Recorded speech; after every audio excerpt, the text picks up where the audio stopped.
Selamat datang di Animedia. Video ini adalah lanjutan dari yang ini, dan akan menceritakan section 6 sampai 7. Biar gak kelamaan, mari kita menjelajah ke salah satu dunia Fate series. 許されよ、許されよ。我の罪を許されよ。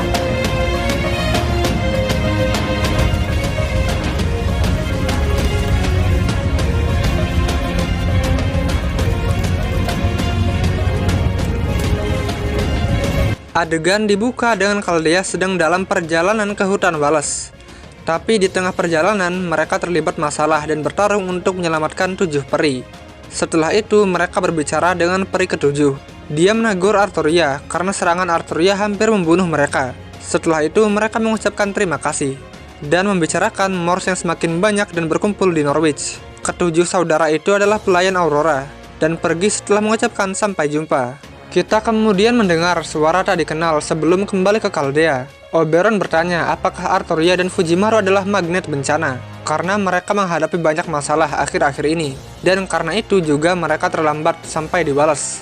Muramasa mulai mengerti tentang seberapa kuat dia di Lost Belt ini, dan gaya bertarung Arturia juga tidak terlalu buruk. Tapi dia heran keterampilan seperti itu dikatakan tak bernilai di sini. Oberon bertanya apakah Muramasa bukan servan murni, dan setelah Da Vinci dan Fujimaru menjelaskannya, Arturia bertanya apakah dia benar-benar musuh Chaldea.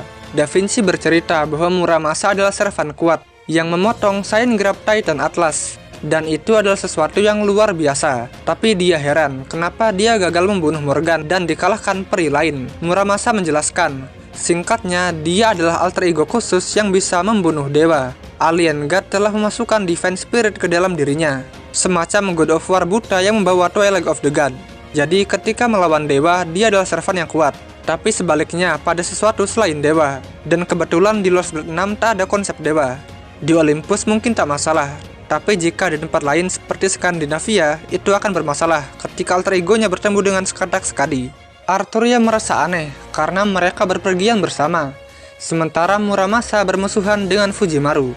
Muramasa menjelaskan, karena Arturia telah menyelamatkannya, dia akan membalas budi dan bergabung dengan Arturia, karena dia bahkan tak tahu siapa itu Alien God yang memasukkan alter ego dan banyak hal lain ke dalam dirinya, dan dia hanya melakukan pekerjaan sebagai Muramasa. Dengan kata lain, Muramasa tetap Muramasa, dan karena itu Da Vinci dan Fujimaru akan percaya padanya untuk kali ini. Kemudian Muramasa bertanya seperti apa kematian Limbo. Setelah penjelasan, mereka tidur. Pada saat itu ada seseorang yang berbicara bahwa dia akan melindungi Arturia dan dia akan berjaga selagi mereka tidur. Tapi akhirnya dia tidur juga. Setelah mereka melanjutkan perjalanan, mereka sampai di hutan musim gugur Wallace. Oberon memperkenalkan Fujimaru, Da Vinci dan lainnya dengan para peri di hutan.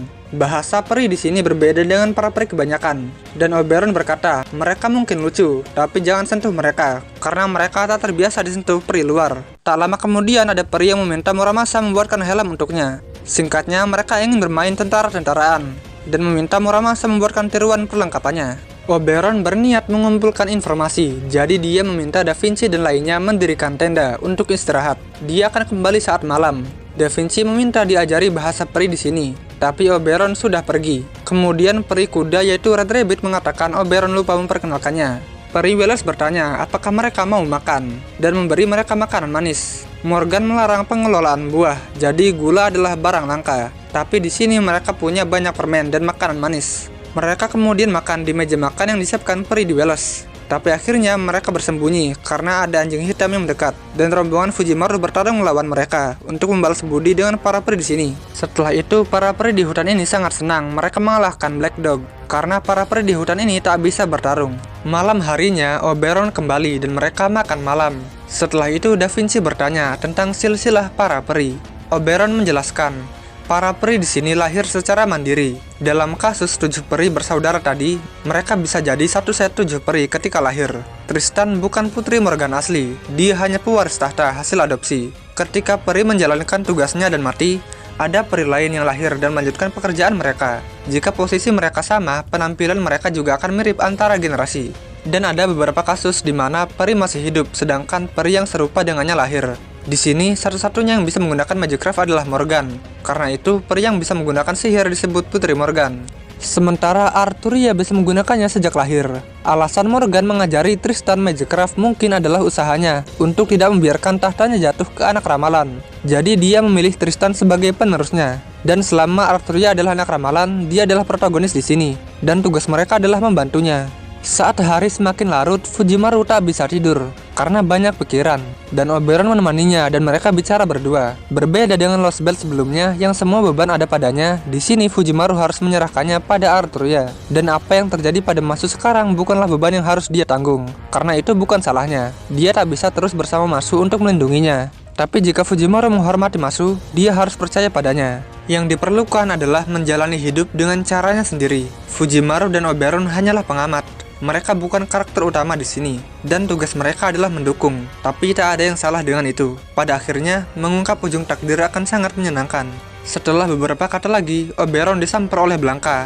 Rupanya mereka harus mengumpulkan informasi lagi, kali ini tentang utara, dan akan kembali besok malam. Di akhir percakapan, Fujimaru bertanya, apa tujuan Oberon? Dia berkata, tujuannya adalah mengalahkan Morgan. Tapi sebenarnya dia sedang mencari Titania. Dia ingin bertemu dengannya, tapi sayangnya Titania adalah karakter fiksi.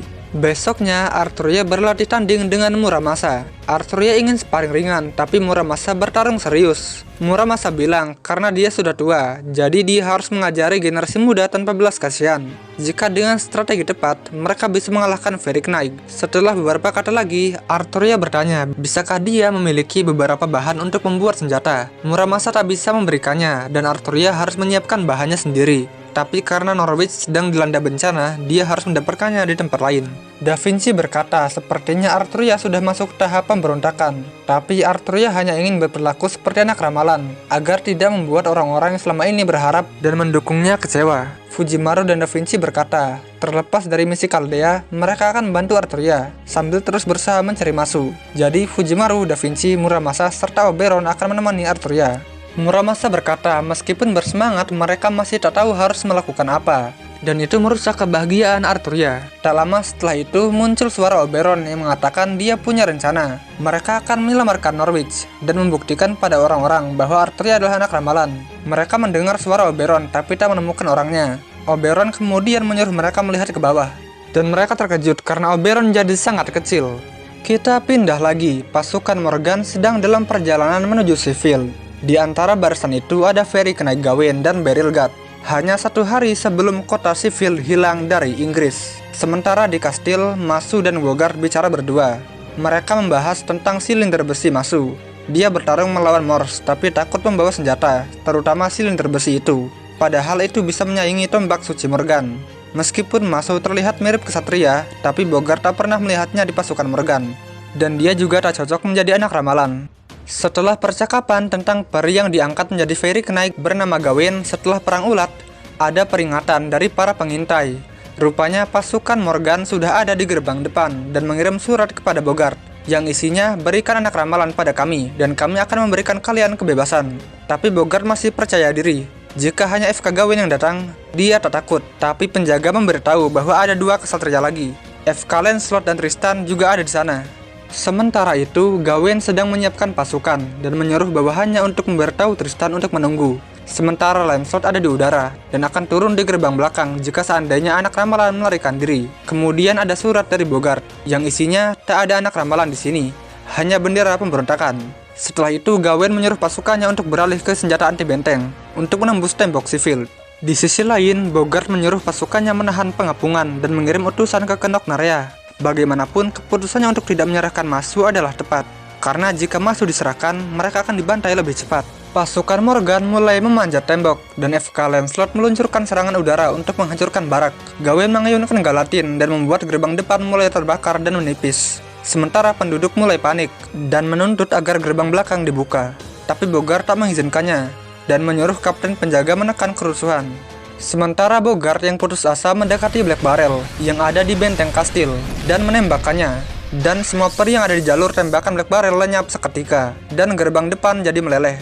Pasukan Morgan sedang mencari FK Gawain yang kena tembakan Black Barrel. Sedangkan Bogart jadi kurus karena terlalu banyak menembakkan Black Barrel. Masu jatuh berlutut ketika melihat Sheffield hancur karena yang dia takutkan terjadi. Black Barrel benar-benar membuat Civil hancur dan merasa bersalah karena dia tak bisa menghentikan Bogart. Setelah itu, Bogart menyuruh Masu menggantikannya menembak untuk menjatuhkan Lancelot. Tapi Habetrot membawa Masu pergi untuk membantu orang di kota, karena Bogart berniat menghancurkan semua musuhnya. Sebelum pergi, dia meminta Bogart untuk tetap aman. Gawain yang selamat setelah menahan tembakan menyuruh prajuritnya menyerbu kastil, karena gerbang depan sudah bolong karena serangan Bogart. Para pasukan sipil masih melawan, sedangkan yang tak bisa bertarung pergi ke gerbang belakang. Bogart kembali membidik FK Gawain yang masih berdiri di gerbang depan. Habetrot menyuruh Masu untuk kabur ke gerbang belakang, dan mereka akan mengamankan rute pelarian. Di sana ada keributan antara penduduk yang ingin melarikan diri dan penjaga gerbang belakang yang tak mengizinkan mereka. Rob serta Wake panik dan mencoba mencari rute kabur, tapi ketika pasukan Morgan datang, mereka bersembunyi di selokan. Tak lama kemudian, Masu muncul dan melindungi orang-orang yang melarikan diri dari pasukan ratu. Dan karena Masu meminta membuka gerbang belakang, akhirnya penjaga membuka gerbangnya. Pasukan Morgan di sekitar mulai mendekati Masu, dan Masu bertarung melawan mereka sambil berkata bahwa dia adalah Varric Knight Galahad. Ketika pertarungan selesai dan gerbang terbuka penuh, mereka berniat kabur bersama warga. Tapi FK Lancelot datang dan mau menangkap Masu, yang merupakan anak ramalan palsu. Dia tertarik dengan perkataan Masu dan tampak tahu sesuatu tentang Varric Knight Galahad, dan mereka bertarung. Setelah itu, Masu tak bisa menahan Lancelot lebih lama, dan terdengar suara ledakan dari kastil, yang membuat Masu ingin menyelamatkan Bogart. Lancelot bergerak untuk membunuh Masu, tapi dihentikan oleh api yang dilempar pria berkerudung, yang biasa kita sebut sebagai cucu Lancaster. Rupanya dia adalah serigala putih yang mengikuti Masu, dan berkata bahwa Masu adalah kenalannya. Dia menyebut dirinya Grim the Wise, dan berniat menahan Lancelot agar Masu bisa keluar. Tapi Masu malah menuju kastil, dan Habetrot mengikutinya. Ketika sampai di ruang tahta, mereka melihat Bogart yang sedang digantung dan disiksa oleh FK Tristan dan Beryl. Beryl mengungkapkan Winky menceritakan semua yang terjadi pada Masu sejauh ini. Dia kemudian mencoba untuk mendapatkan Masu untuk menemaninya ke New Darlington. Meski tanpa ingatannya, Masu tahu Beryl tak bisa dipercaya dan ingin tahu di mana Winky berada. Beryl mengakui secara langsung bahwa dia membunuh Winky. Tristan menggunakan senarnya untuk menghentikan Masu mendekati Beryl, tapi Masu menerobos dan menjepit Beryl. Tristan mengancam untuk melepaskan Bogart dan menjatuhkannya dari menara. Itu akan membunuhnya dalam kondisinya saat ini. Jadi Masu melepaskan Beryl. Beryl mengklaim bahwa dia adalah Master Morgan. Dia menegaskan pasukan dan kekuatan Morgan akan dibagi dua jika dia terbunuh. Oleh karena itu, dia menyarankan Masu untuk membunuhnya atau menyelamatkan Bogart.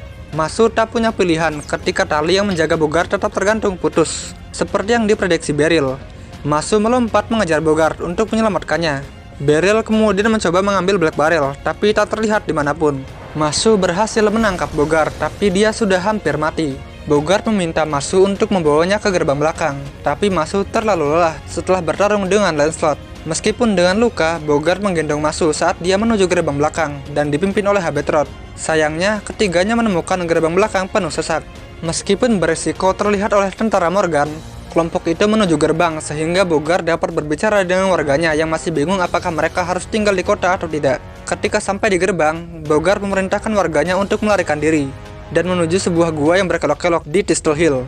Rob dan Weg melihat Masu dan Bogart selamat, dan mereka menutup gerbang agar tentara Morgan tak bisa mengejar.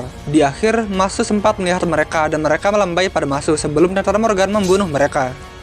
Orang-orang yang selamat dari sipil akhirnya berhasil mencapai gua berliku di Thistle Hill. Bogart memberitahu Masu bahwa gua itu mengarah ke koridor Vena Urvena. Dengan itu, mereka dapat melarikan diri ke kota manapun tanpa muncul kembali. Dia memberitahu tentaranya untuk tinggal di gua untuk sementara waktu.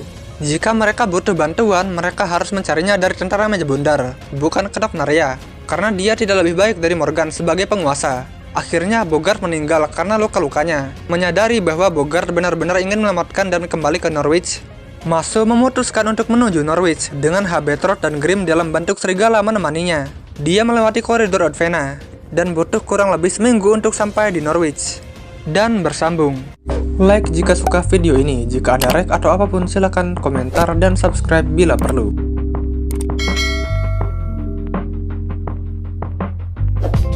Bye bye.